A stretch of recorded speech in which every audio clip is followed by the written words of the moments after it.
বস্তুৰ লগত আপুনি ভৰাই লৈ আহিছে জুবিন দা, লাগে যাওক বস্তু মালৰ লগত আপুনি ভৰাই লৈ আহিছে ন জুবিন দাক। অসমীয়া মানুহে যে তাৰ পাছতো এতিয়ালৈকে আপোনাক বগৰাই দিয়া নাই, সেইটোহে আচৰিত হ'বলগীয়া কথা। তাৰ পাছত প্ৰত্যেক দিনাই আপুনি ছয়তানি কথা কৈ অসমীয়া মানুহক খঙাই আছে। এতিয়া এবাৰ ক'বলৈ ধৰিলে যিটো মানুহে আটাইতকৈ বেছিকৈ জুবিন গাৰ্গৰ কাৰণে লাগি আছো, সেই মানুহটোৱে বোলে জুবিন গাৰ্গৰ হত্যাকাৰীবিলাকক বচাবৰ কাৰণে কাম কৰিছো বুলি আপুনি ক'বলৈ আহিছে। আপোনাৰ লাজ নাই, চৰম নাই? এনেকুৱা মিছা কথা কৈ আপুনি কেনেকৈ টোপনি ধৰি আহে আপোনাৰ? সদায় সদায় ফাল্টু মিছা কথা আপোনাৰ।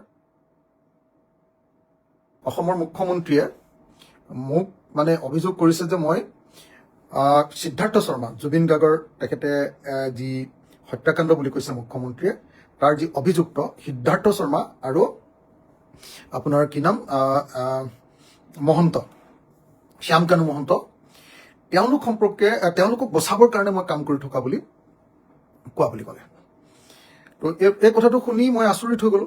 আৰে মুখ্যমন্ত্ৰী এনেকুৱা কথা ক'ব পাৰিছে। এতিয়া তেখেতে মোক যিকেইটা কথা সুধিলে, তেখেতে মোৰ পৰা উত্তৰো ল'লে লগে লগে।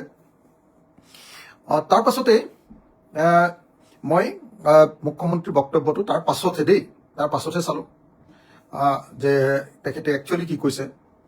তেতিয়া মই মুখ্যমন্ত্ৰীৰ বক্তব্যটো চাইতো দেখিলোঁ, আজি মুখ্যমন্ত্ৰীয়েচোন জুবিন গাৰ্গৰ মৃত্যুৰ সন্দৰ্ভত বহুত কথা কৈছে। মানে বহুত কথা যেতিয়া কৈছে বুলি দেখিলোঁ, তেতিয়া মই গোটেই বস্তুটোৱে চালোঁ, মুখ্যমন্ত্ৰীৰ গোটেই বক্তব্যটো শুনিলোঁ। কোনোবা এটা টিভি চেনেলত মই গোটেই বক্তব্যটো শুনিলোঁ।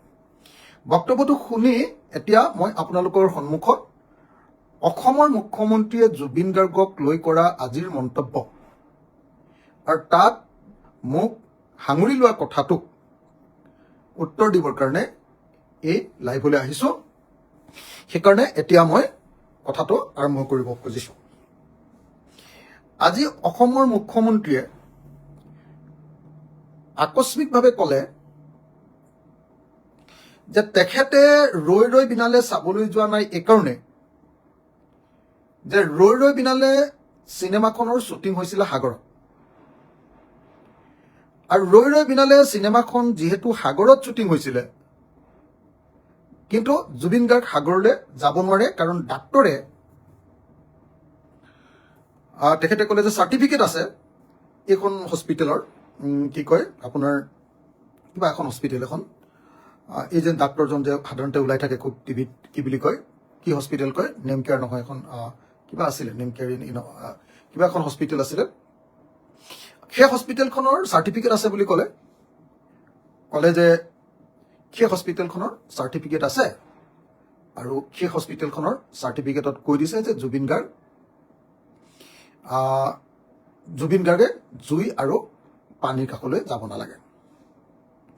আৰু যিহেতু জুবিন গাৰ্গ সাগৰৰ কাষলৈ গৈছে, সাগৰত গৈ শ্বুটিং কৰিছে, গতিকে মুখ্যমন্ত্ৰী হিচাপে তেওঁ কৈছে যে সেই চিনেমাখন মই চাব নোৱাৰোঁ, যদি চাওঁ তেতিয়াহ'লে বোলে ফাইলত মই নোট দিব লাগিব। তাৰমানে চিনেমা কৰা মানুহকেইটাক ধৰি আনিব লাগিব, তাৰমানে প্ৰযোজক, পৰিচালক, এক্টৰ, আৰু গোটেই প্ৰক্ৰিয়াটোত তেওঁৰ ৱাইফ জড়িত আছে, আমাৰ মৰমৰ বৌ জড়িত আছে, তেওঁলোককো তাৰমানে ধৰি আনিব লাগিব, এনেকুৱাই ইংগিত দিছে নহয় জানো? তাৰমানে নোট দিব লাগিব বুলি যেতিয়া কৈছে, তাৰমানে জুবিন গাৰ্গৰ মৃত্যুৰ আজিৰ মুখ্যমন্ত্ৰীৰ কথাখিনিৰ পৰা জুবিন গাৰ্গৰ মৃত্যুৰ তদন্তৰ এটা ৰূপৰেখা এটা আমি মোটামুটি এটা পালোঁ, আৰু তদন্ত কোনফালে যাব আমি মোটামুটি ধৰিব পাৰিলোঁ এতিয়া। তো কেইদিনমানৰ আগত অসমৰ মুখ্যমন্ত্ৰীয়ে কি কৈছিলে আপোনালোকৰ মনত আছেনে? যেতিয়া সাংবাদিকে তেওঁক সুধিছিলে যে আপুনি ৰৈ বিনালে কিয় চাবলৈ যোৱা নাই, তেতিয়া তেখেতে কি কৈছিলে? সমগ্ৰ অসমৰ মানুহে যেতিয়া প্ৰশ্ন কৰিছিলে যে কাশ্মীৰী ফাইল চাবৰ কাৰণে আপুনি অসমত আধা ছুটি দি দিছিলে, ৰেভিনিউ ফ্ৰী কৰি দিছিলে, কি কয় এইটো আপোনাৰ টেক্স ফ্ৰী কৰি দিছিলে, কিন্তু জুবিন গাৰ্গৰ চিনেমাখনৰ কাৰণে আপুনি কিয় এবাৰো এপিল কৰা নাই, কিয় এবাৰ চাবলৈ কোৱা নাই, কিয় এবাৰ আপুনি নিজে চাবলৈ যোৱা নাই? এই প্ৰশ্ন যেতিয়া অসমৰ মানুহে কৰিছিলে, তেতিয়া তেখেতে স্পষ্টকে কৈছিলে যে মই যদি যাওঁ চিনেমা হলত দিগদাৰ হ'ব। কি বুলি কৈছিলে? যে মোৰ লগত 26জন PSO থাকে, পুলিচ থাকে, চিকিউৰিটি, আমি সেইদিনাহে গম পালোঁ যে তেখেতৰ লগত 26জন পুলিচ থাকে। অথচ আমাৰ সকলোকে MLA চবকে কৈ আছিলে যে PSO তহঁতি চবে কমাই ল। মোকতো সেইকাৰণে অকল 3জনে দি ৰাখিছে। চবকে কৈছিলে যে PSO CSO কমাই ল। চবকে তেওঁতো এপিল কৰিছিলে নে নাই, আমাকনো কোনে মাৰিব এনেকে বুলি এপিল কৰিছিলে নাই। তেখেতে সেইদিনা ক'লে বোলে মোৰ লগত 26জন চিকিউৰিটি থাকে, ইমানবোৰ মানুহ গ'লে চিনেমা হলত দিগদাৰ হ'ব। যদি কথাটো সেইটো নহয় তেতিয়াহ'লে অন্ততঃ সেইটো কথা তেখেতে ক'ব নালাগিছিলে। মই কি কাৰণে চাবলৈ নাযাওঁ আপোনালোকক ভৱিষ্যতে কম বুলি ক'ব লাগিছিলে। এজন মুখ্যমন্ত্ৰীৰ আসনত বহা মানুহে যিদিনা মানুহে সুধিলে যে আপুনি কিয় ৰৈ বিনালে চাবলৈ যোৱা নাই, সাংবাদিকে যেতিয়া সুধিলে তেখেতে ক'লে যে মই এইকাৰণে চাবলৈ যোৱা নাই যে অসমৰ বহুত মানুহে চাবলৈ যাব, আৰু চাবলৈ যাওঁতে যদি মই 26জন চিকিউৰিটি লগত লৈ যাওঁ তেতিয়াহ'লে দৰ্শকসকলৰ অসুবিধা হ'ব। চিনেমা হল এটা এদিনৰ কাৰণে বুক হৈ যোৱাৰ নিচিনা হ'ব, তেতিয়াহ'লে অসুবিধা হ'ব। এতিয়া মোক আপোনালোকে কওক যে এজন মুখ্যমন্ত্ৰীয়ে ক'লে যে চিকিউৰিটিৰ কাৰণে মই যাব নোৱাৰো, মানুহৰ অসুবিধা হ'ব। সেইজন অসমৰ মুখ্যমন্ত্ৰীয়ে কেইটামান দিনৰ পাছত ক'লে যে মই ইচ্ছাকৃতভাৱে চিনেমাখন চোৱা নাই, কাৰণ জুবিন গাৰ্গৰ মৃত্যুৰ লগত যিটো কথা জড়িত, পানী আৰু জুই, যিটো ওচৰলৈ যাব নোৱাৰে, সেই কামটোকে চিনেমাখনত কৰিছে। আৰু যদিহে মই চিনেমাখনলৈ যাওঁ, যি সেই চিনেমাখন বনাইছে তেওঁলোকৰ ওপৰত মই নোট দিব লাগিব মুখ্যমন্ত্ৰী হিচাপে। তাৰমানে তেওঁলোকক জেলত ভৰাবলৈ ক'ব লাগিব, তেওঁলোকক গ্ৰেপ্তাৰ কৰিবলৈ ক'ব লাগিব। এইটোৱে ক'লে নহয় জানো আজি মুখ্যমন্ত্ৰীয়ে? আপোনালোকেতো শুনিছে নহয় জানো? আপোনালোকেতো নিশ্চয় মুখ্যমন্ত্ৰীৰ বক্তব্যটো শুনিছে নহয় জানো? এই দুটা বক্তব্যৰ পৰা প্ৰথম কথাটো কি আহিলে বাৰু? এই দুটা বক্তব্যৰ পৰা প্ৰথম যিটো কথা আহিলে যে আমাৰ মুখ্যমন্ত্ৰীজন সাংঘাতিক ধৰণে মিছলীয়া মুখ্যমন্ত্ৰী এজন, চেলবেলীয়া মুখ্যমন্ত্ৰী এজন, 2 নম্বৰী মুখ্যমন্ত্ৰী এজন। আমাৰ মুখ্যমন্ত্ৰীয়ে যিহকে পায় তিহকে কথা কয়, আৰু যি সময়ত যিটো কথা ক'লে তেওঁ বাচি যাব পাৰে বুলি ভাবে, সেই কথাটোকে তেওঁ ক'বলৈ চেষ্টা কৰে। এইটো অকণে নহয় বাৰু, আপুনি কওক। আপুনি সেইটোৱে কয় নে নকয় বাৰু আপোনালোকে কওকচোন।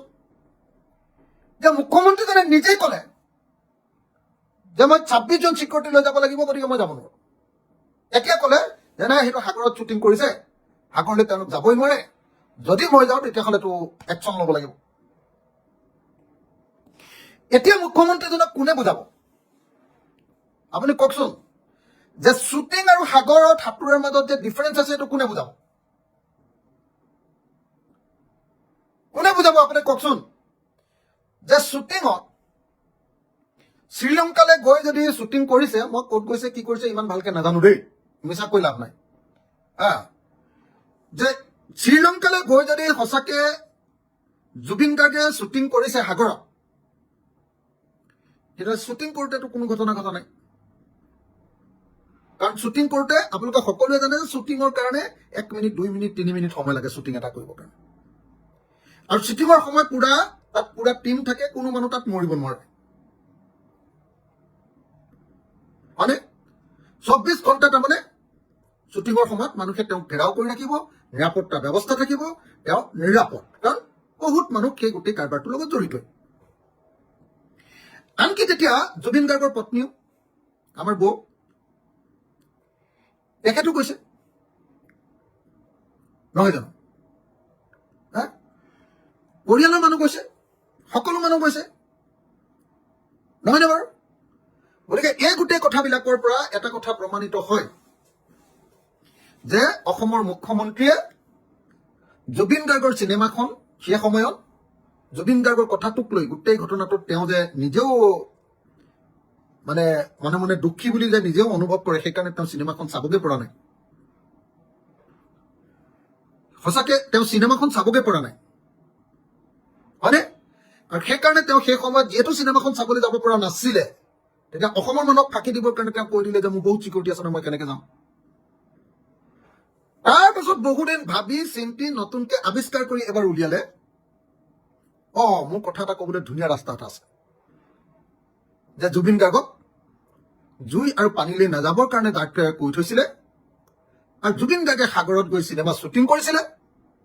গতিকে জুবিন গাৰ্গে তেওঁৰ ডাক্তৰী হেৰি মানে ভংগ কৰিছিলে আৰু তাৰ পৰা এইটোৱে ক'ব খুজিছে যে আচলতে সাগৰত শ্বুটিং কৰিবলৈ যোৱা সকলো মানুহে আচলতে জুবিন গাৰ্গক তাৰ পিছৰখিনি মই নকওঁ আৰু জুবিন গাৰ্গক মানে আপোনাৰ হেৰি কৰিব জুবিন গাৰ্গক মানে সেই সাগৰত শ্বুটিং কৰিবলৈ নিওঁতে তাৰমানে আচলতে মানে সাগৰত শ্বুটিং কৰিবলৈ নিওঁতে এই কামটো মানে ভাল কাম কৰা নাছিলে তেওঁক মানে সেইটোতো ষড়যন্ত্ৰ আছিলে এনেকুৱা ধৰণৰ এটাই কথা তেওঁ ক'ব খুজিছে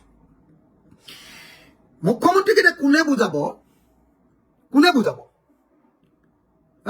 আপোনালোকেওতো কৈ থাকে ন যে মই সকলো কথাতে প্ৰতিবাদ কৰোঁ সকলো কথাতে মই মাত মাতো সকলো কথাতে বিৰোধিতা কৰোঁ এতিয়া আপুনি কওকচোন যে মই আচলতে এই মুখ্যমন্ত্ৰীজনক গালি দিবলগীয়া মানুহ হয়নে নহয় কওকচোন বাৰু হয়নে নহয় আপোনালোকে নিজে কওকচোন বাৰু মোৰ আচলতে বিৰাট জ্বৰ উঠি আছে আপোনালোকে জানে মই কালিয়ে কৈছিলোঁ আপোনালোকক বহুতকে কালি মই লাইভ এটাত আহিছিলোঁ মই বিৰাট জ্বৰ উঠি আছে মোৰ খুব মানে ভাইৰেল জ্বৰ হৈছে খুব জ্বৰ উঠি আছে সেইকাৰণে মই অকণমান ঘামি চামি গৈছোঁ দেই খুব জ্বৰত আছোঁ এতিয়া মই আপোনালোকক কৈছোঁ চব অসমৰ মুখ্যমন্ত্ৰীজনক কোনে জনাব এতিয়া কোন মানুহে জনাব যে এজন মানুহে সাগৰৰ পাৰত চিনেমা কৰিবলৈ যোৱা ঘটনা আৰু এজন মানুহক জোৰ জবৰদস্তি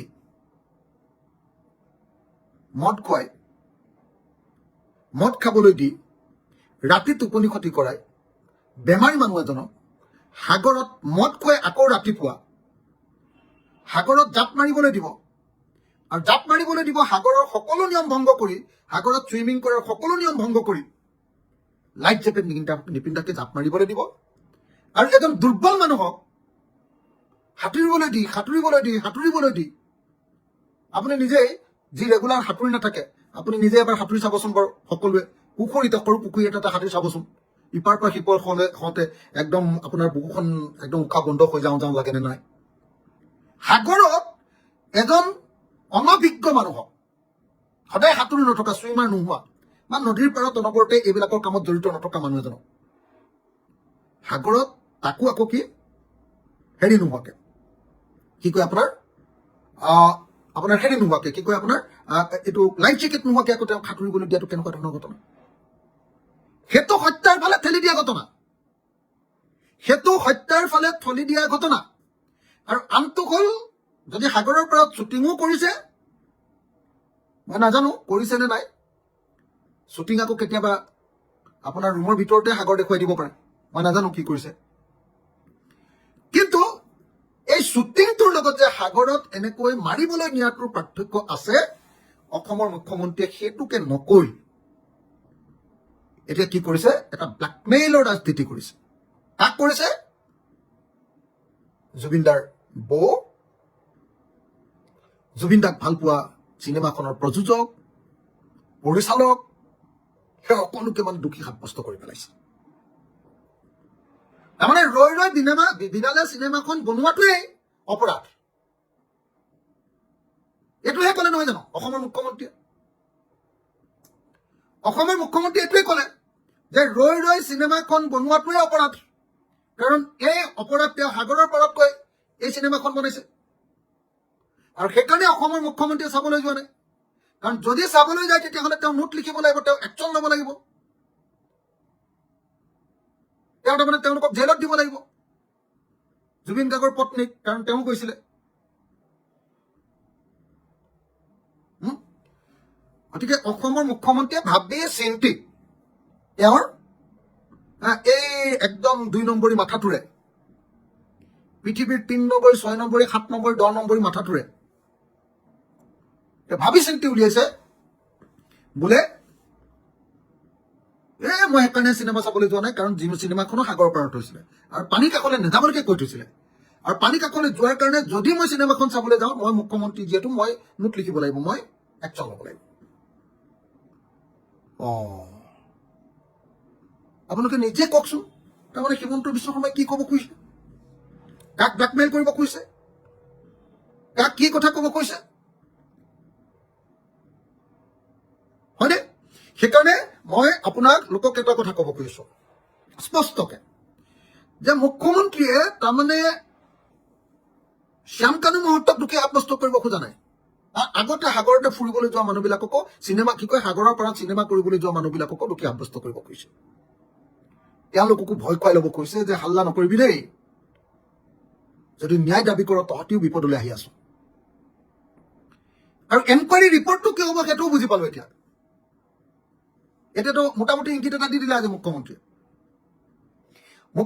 আজি মোটামুটি এটা ইংগিত দি দিলে যে অসমৰ জুবিন গাৰ্গৰ তদন্তটো হ'ব যে জুবিন গাৰ্গে সাগৰৰ পানীলৈ যাব নোৱাৰে নদীৰ কাষলৈ যাব নোৱাৰে বুলি পুখুৰীৰ পাৰলৈ যাব নোৱাৰে বুলি জুইৰ কাষলৈ যাব নোৱাৰে বুলি কৈছিলে আৰু ইহঁতি জুইৰ কাষলৈ লৈ গ'ল আৰু জুইৰ কাষলৈ লৈ গৈ ইহঁতক মাৰিলে তাৰ গোটেই প্ৰক্ৰিয়াটোত প্ৰথমৰ পৰা আগলৈকে কোন কোন দুখী আছিলে চববিলাক মই উলিয়াম বুলি যে কৈ আছিলে যে বহু দিনৰ আগৰ পৰা বোলে কিবা কিবি যে কৈ আছিলে তাৰমানে একেবাৰে জুবিন গাৰ্গৰ পৰিয়ালৰ মানুহবিলাকৰ পৰা সকলোকে দোষী সাব্যস্ত কৰিবৰ কাৰণে তাৰমানে এই গোটেই কাৰবাৰটো কৰি আহিছে নহয় জানো কথাটো আপোনালোকে ধৰিব পাৰিছেনে বাৰু মই সঁচা কথা কৈছো নে নাই বাৰু সঁচা কথা কৈছো নে নাই বাৰু মই কিবা মিছা কথা কৈছো নেকি আপোনালোকে নিজে ভাবি লওকচোন এবাৰ নিজে কথাখিনি ভাবি লৈ মোক কওক হয়নে এতিয়া অসমৰ মুখ্যমন্ত্ৰীয়ে কৈছে তেওঁ বোলে সাংঘাতিক ন্যায় দি দিলে আগততো এবাৰ কৈ দিছিলে যে মইতো ন্যায় দিয়ে দিলো জুবিন গাৰ্গৰ ন্যায় হৈ গ'ল এনেকে কৈছিলে না নাই এতিয়া কৈছে যে তাৰপিছত বহুদিন ক'লে যে অকল বিজেপিয়েহে ন্যায় দিব পাৰিব তাৰপিছত এতিয়া ক'লে যে নাই পৃথিৱীৰ আন কোনেও অসম পুলিচেহে ন্যায় দিব পাৰিব আজিতো এইটো কৈ আছে আজি কৈ আছে যে অখিল গগৈ আৰু গৌৰৱ গগৈ এওঁলোক দুজনে বোলে চিবিআই তদন্ত বিচাৰি এওঁলোকে আচলতে এওঁক বচাব খুজিছে নহয় শ্যামকানুৰ খেৰিয়তক বচাব খুজিছে তাৰপাছত আকৌ কৈছে কেনেকুৱা 2 নম্বৰ মানুহ আপোনালোকে চাব দেই তাৰপাছত কৈছে যে মই চাৰ্জশ্বিট দিয়াৰ পাছত দৰকাৰ হ'লে চিবিআইক দি দিম যদি চিবিআইক দিয়াৰ পাছত মানুহকেইটা যদি জেইলৰ পৰা ওলাই যায় তেতিয়াহ'লে মোক দুখ দিব নোৱাৰিব তুমি চাৰ্জশ্বিট দিবা সেইটো হত্যাকাণ্ড বুলি অসমৰ ইতিহাসৰ আটাইতকৈ এই সময়ৰ আটাইতকৈ জনপ্ৰিয় মানুহজন আটাইতকৈ গুৰুত্বপূৰ্ণ এজন মানুহ আটাইতকৈ ডাঙৰ শিল্পী এজনৰ হত্যাকাণ্ডত জড়িত মানুহবিলাক তোমাৰ হত্যাকাণ্ড বুলি চাৰ্জশ্বিট দিয়াৰ পাছতো ওলাই যাব তেওঁলোক জেলত থাকোঁতে তুমি চাৰ্জশ্বিট দিবা তাৰপাছত আকৌ ওলাই যাব বোলে বেলেগক কেছটো দিলে কেছটো কি তোমাৰ কেছটোৰ পৰাতো ওলাবই নোৱাৰে ভাই যদি তুমি হত্যাকাণ্ড বুলি একদম পুৰা চিল পেক কৰি দিব পাৰা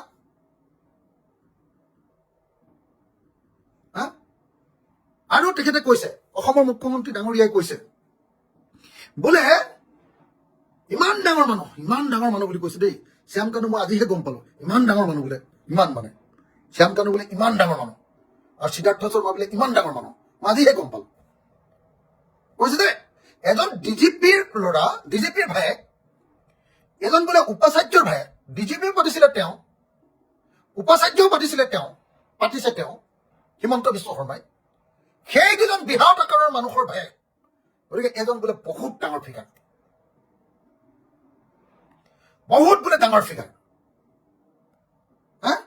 সেই বহুত ডাঙৰ ফিগাৰটোৱে বোলে কি কৰিছে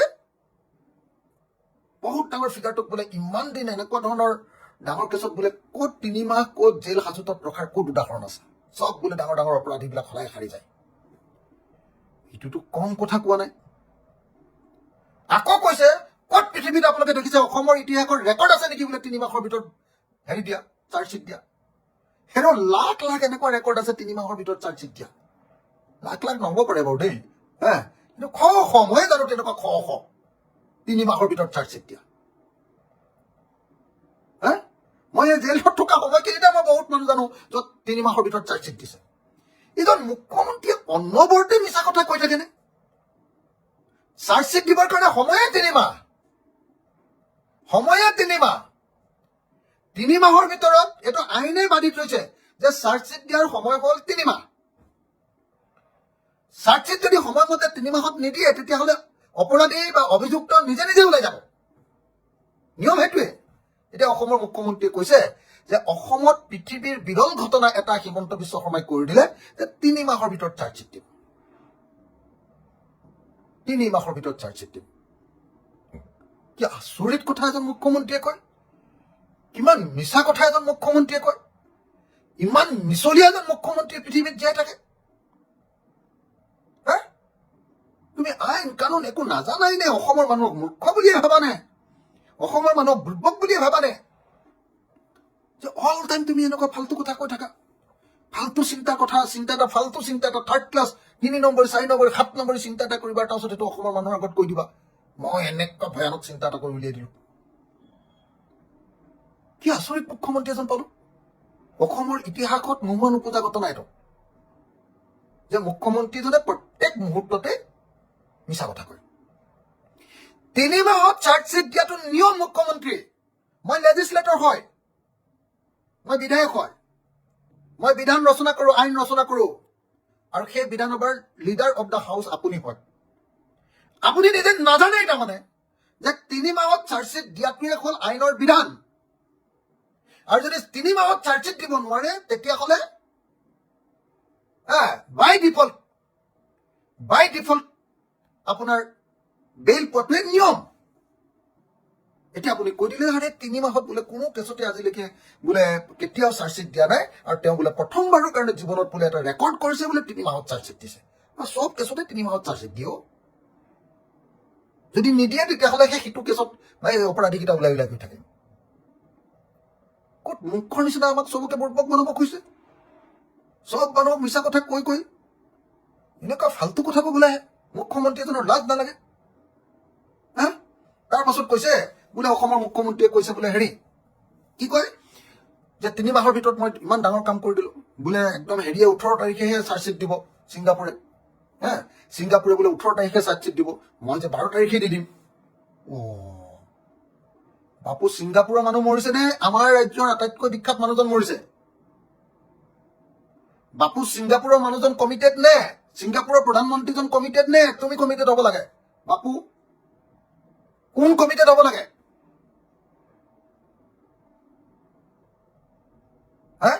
কমিটেড কোন হ'ব লাগে? দায়বদ্ধ কোন হ'ব লাগে? ছিংগাপুৰ নে অসম? অসমৰ মুখ্যমন্ত্ৰী নে ছিংগাপুৰৰ প্ৰধানমন্ত্ৰী?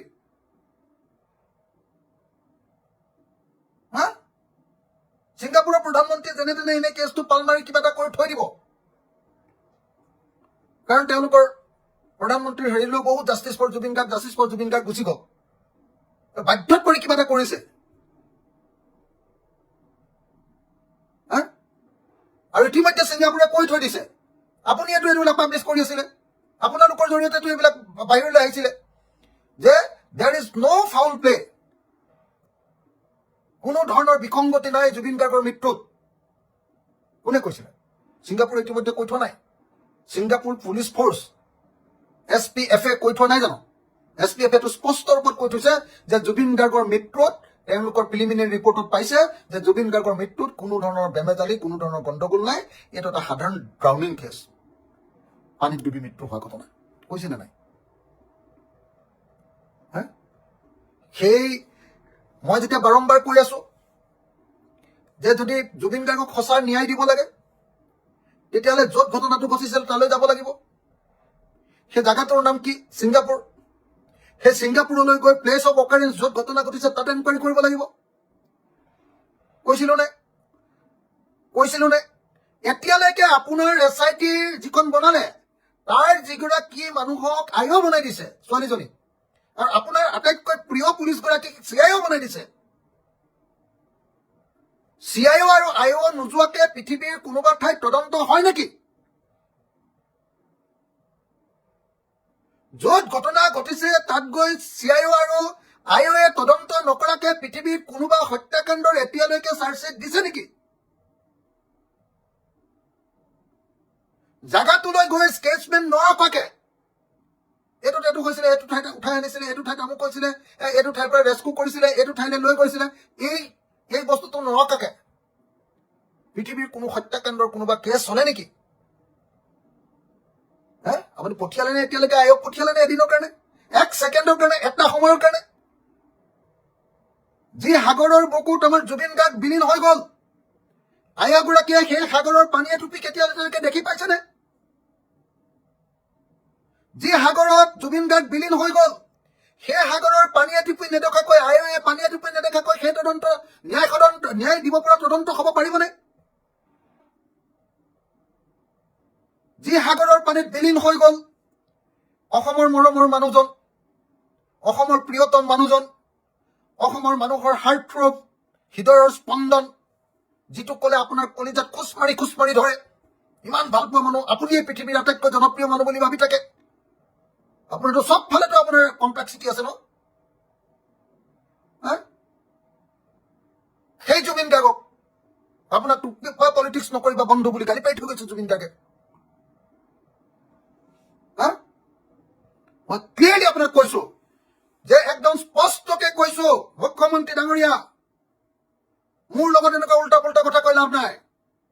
আপুনি বেলেগক কব, মই এইবিলাক পাত্তা দিয়া মানুহ নহয়। এইবিলাক মই পাত্তা দিয়া মানুহ নহয়। মোৰ পাবলৈও নাই, হেৰুৱাবলৈও নাই। দেশৰ কাৰণে খাটিছো, যদি কিবা এটা কৰি থৈ যাব পাৰিলে পাৰিলো, নহলে মোৰ যিমানখিনি কৰিলো সিমানতে শেষ। মই কোনো MLA মিনিষ্টাৰ খবৰ কাৰণে মোৰ কোনো ধান্দা নাই। মোক এইবিলাক কথা কৈ লাভ নাই। মই আপোনাক স্পষ্টকে কৈছো, মুখ্যমন্ত্ৰী ডাঙৰীয়া, CIO সেই সাগৰৰ পানী টুপি নেদেখাকৈ, যি সাগৰৰ পানীত জুবিন গাৰ্গৰ সলিল সমাধি ঘটিলে, সেই সাগৰৰ পানী টুপি নেদেখাকৈ কৰা তদন্ত কেতিয়াও ন্যায় দিব পৰা তদন্ত হ'ব নোৱাৰে। সেই সাগৰ নেদেখাকৈ নগৈ গড়গাঁৱৰ বাতৰি দিলে পৃথিৱীৰ কোনো কোৰ্টে কেতিয়াও কোনো দোষীক কেতিয়াও শাস্তি দিব নোৱাৰে। এই কথাটো কোৱাৰ কাৰণে আপুনি মোক কৈছে যে অখিল গগৈয়ে শ্যাম কানুক বচাব খুজিছে। এই কথাটো কোৱাৰ কাৰণে আপুনি মোক কৈছে যে সিদ্ধাৰ্থ শৰ্মাক অখিল গগৈয়ে বচাব খুজিছে। মই বচাব খোজা নাই, মই কলিজা খাব খুজিছো সিহঁতৰ।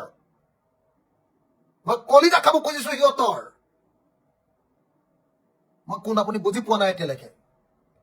মুখ্যমন্ত্ৰী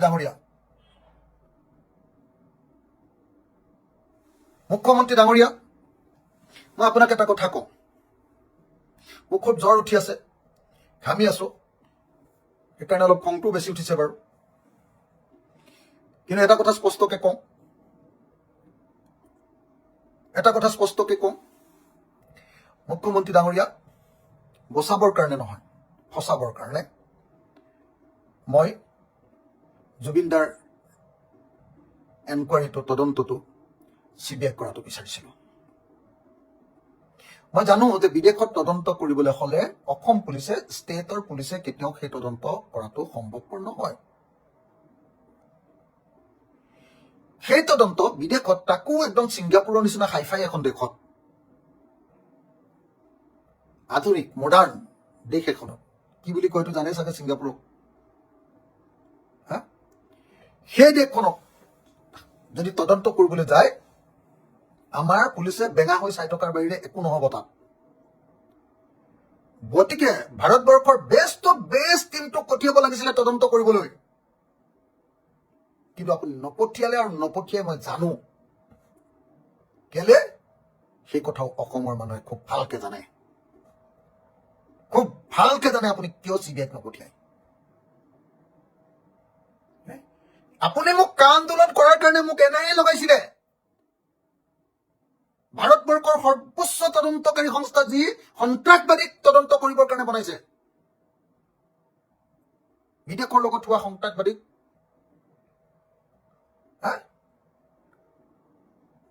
তদন্ত কৰিবলৈ আপোনাৰ বনোৱা NIAক আপুনি মোক লগাইছে। আৰু এতিয়া অসমৰ প্ৰিয়তম মানুহজনক যেতিয়া কেইটামান গাধই নি মাৰিলে, ৰাং কুকুৰ কেইটামানে নি মাৰিলে, আৰু কোনে মাৰিলে?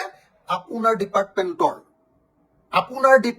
আপোনাৰ গভৰ্ণমেণ্টৰ মিনিষ্ট্ৰী, এক্সটাৰ্নেল এফেয়াৰ্ছ মিনিষ্টাৰ পবিত্ৰ মাৰ্ঘেৰিটা।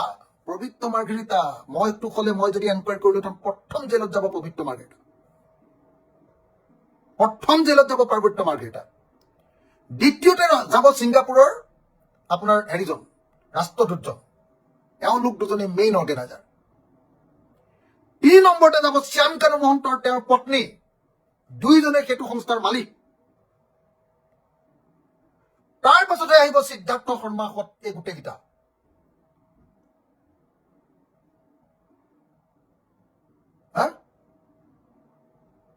পবিত্ৰ মাৰ্ঘেৰিটাক বচাবৰ কাৰণে আপুনি কথা কৈ আছে নহয় জানো? আৰু আপোনাৰ পত্নীয়ে যে তালৈ গৈ ফেশ্বন শ্বপ পতা বুলি যে অভিযোগ উঠিছিলে, এইটো তদন্ত কিয় কৰিবলৈ আপুনি সাহস নকৰিলে? ইমান হাল্লা হুলস্থুল কৰি থকাৰ পাছত কিয় আপুনি ক'বলৈ সাহস নকৰিলে? কিয় ইমান হাল্লা হুলস্থুল কৰি থকাৰ পাছতো আপুনি কিয় সেইটো তদন্তৰ আওতাৰ ভিতৰলৈ আনিবলৈ সাহস নকৰিলে? এতিয়ালৈকে কিয় আপুনি পবিত্ৰ মাৰ্ঘেৰিটাক জেললৈ নিক্ষেপ কৰিব নোৱাৰিলে?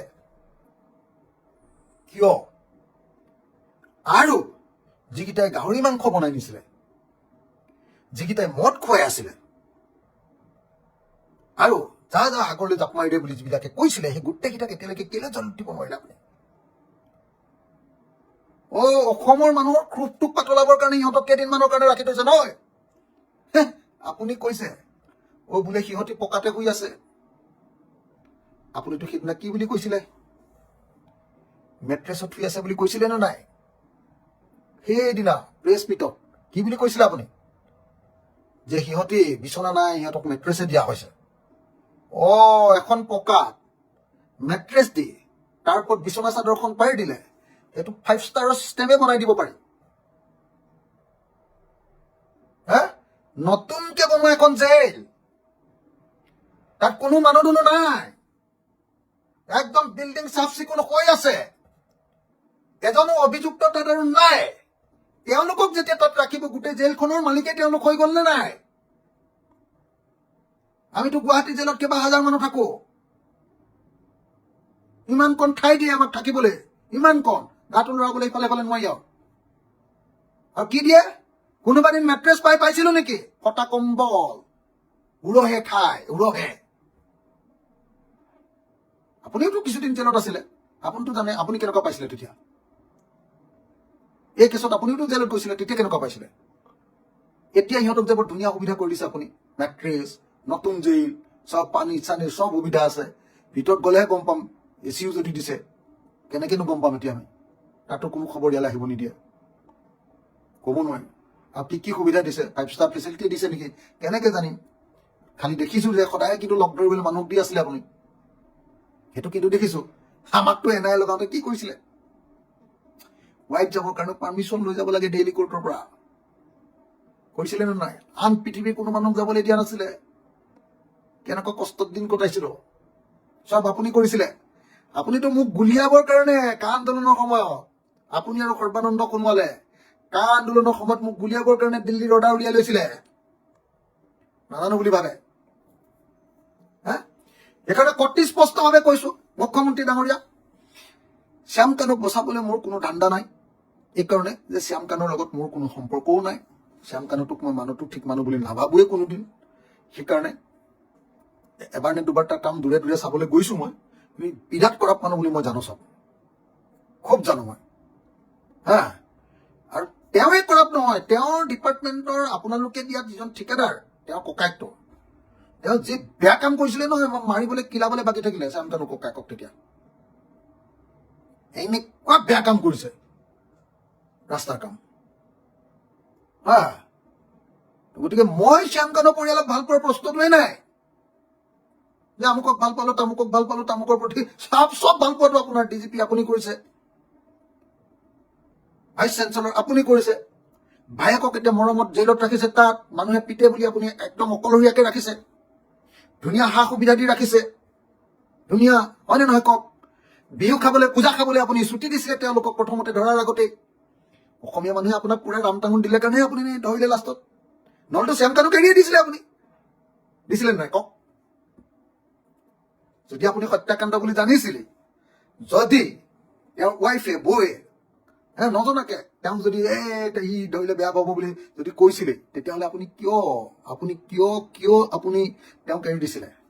আৰু যদি এৰিও দিয়ে, তেওঁক নজৰবন্দী কৰি ৰাখিব লাগিছিলে নে নাই? আপুনি কয় যে ইহঁতকেইটাক আমি ধৰি আনিলো, গ্ৰেপ্তাৰ কৰিলো, ধৰি আনিছে, পুৰাই ধৰি আনিছে, সেইকেইটা আহি আপোনালোকক ধৰা দিছে একেটা সময়তে, নহ'লে দুইটাকে একেটা সময়তে ধৰিলে নে? আমি মুখ মেলা নাই বুলিহে, হওক সোনকালে শেষ হৈ যাওক বুলি ভাবি চব কথা এফালৰ পৰা যেতিয়া গাম, গতিকে একদম স্পষ্টকে কৈছো মুখ্যমন্ত্ৰী ডাঙৰীয়া যে সঁচাকে যদি জুবিন গাৰ্গৰ ন্যায় দিবলৈ মন আছে আপুনি ইমান দিন যি কৰিলে কৰক তাৎক্ষণিকভাৱে এই ঘটনাক আপুনি চিবিআই তদন্ত দিয়ক আৰু প্লেচ অফ অকাৰেঞ্চলৈ গৈ তদন্ত কৰাৰ ব্যৱস্থা কৰক আৰু যেতিয়ালৈকে একদম গোটেই ঘটনাটোৰ একদম ফাইনেল সিদ্ধান্ত নহব যেনেকে মোক ৰখাই থৈছিলে মোৰ কেছটো ময়ো 3 মাহত বেল পাব লাগিছিলে মই 3 মাহত বেল নাপাই কেইমাহত পালো 2 বছৰ হ'বলৈ 2 মাহ থাকোতে মই বেল পালো হয়নে নহয় মুখ্যমন্ত্ৰী ডাঙৰীয়া কেলে তেতিয়াহ'লে সেইটো বেছি দিন থকা কেছ আছিলে নে এইটো কম দিন থকা কেছ আছিলে মই যে এই 2 বছৰলৈ যে অকমান 2 মাহে যে বাকী থাকিলে সেইটো কম দিন থকা কেছ আছিলে নে বেছি দিন থকা আপুনিতো কৈছে যে 3 মাহত থকা ডাঙৰ মানুহ 3 মাহ থকা মইতো বাৰু এটা সংগঠনৰ সভাপতি আছিলো ইনো কিহৰ কিডাল আছিলে হাৰামিটো কিহৰ কিডাল আছিলে আপুনি মোক কওক মোৰতো সন্দেহ আছে শ্যাম কানুৱে চাগে মোৰ এই লাইভটো চাই আছে মোৰতো সন্দেহ আছে যে শ্যাম কানুক আপুনি ফোনো দি থৈছে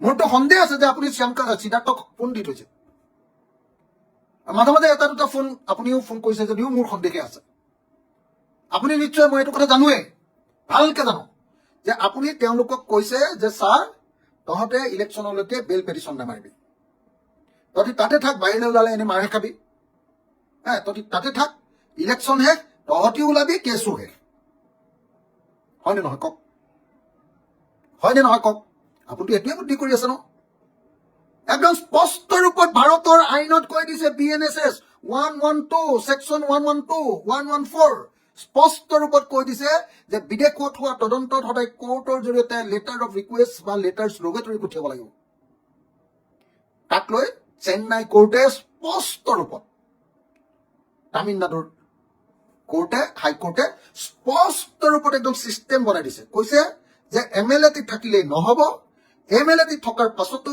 যদি বিদেশৰ কিবা এটা ঘটনা হয় তাৰ যদি তাৰ ষ্টেটমেণ্ট আনিব লাগে তাৰ যদি এভিডেন্স আনিব লাগে তাৰ যদি ডকুমেণ্টছ আনিব লাগে তেতিয়াহ'লে through court letter of request বা লেটাৰ ছেক্ৰেটৰী পঠিয়াব লাগিবই আৰু যদি সেইটো নপঠিওৱাকে সেই তদন্তৰ বস্তু আনে তেতিয়াহ'লে সেইটো কোৰ্টত ইনএডমিছিবল হ'ব এইটো কোৰ্টত গ্ৰহণীয় নহ'ব যদি গ্ৰহণীয় নহয় কি হ'ব একদিনতে কেছ শেষ হ'ব চাৰ্জ ফ্ৰেমৰ দিনাই কেছ ফিনিছ শ্যাম কানু বগা হৈ গ'ল আৰু কোৰা কাগজ একেদিনাই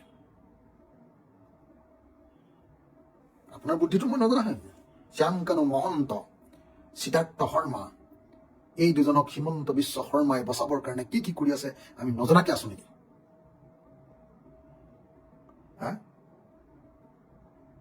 আমি নজনাকে আছো নেকি আপুনি জুবিন গাৰ্গক লৈ যিমান খেলা খেলিছে পৃথিৱীৰ কোনো দেশৰ কোনো শাসকে কোনো মুখ্যমন্ত্ৰী কোনো প্ৰধানমন্ত্ৰীয়ে তেওঁলোকৰ যুগৰ আটাইতকৈ ডাঙৰ গায়কজনক লৈ কোনেও ইমান খেলা নেখেলে আপুনি জুবিন গাৰ্গৰ পৰিয়ালক যিমান ব্লেকমেইল কৰিছে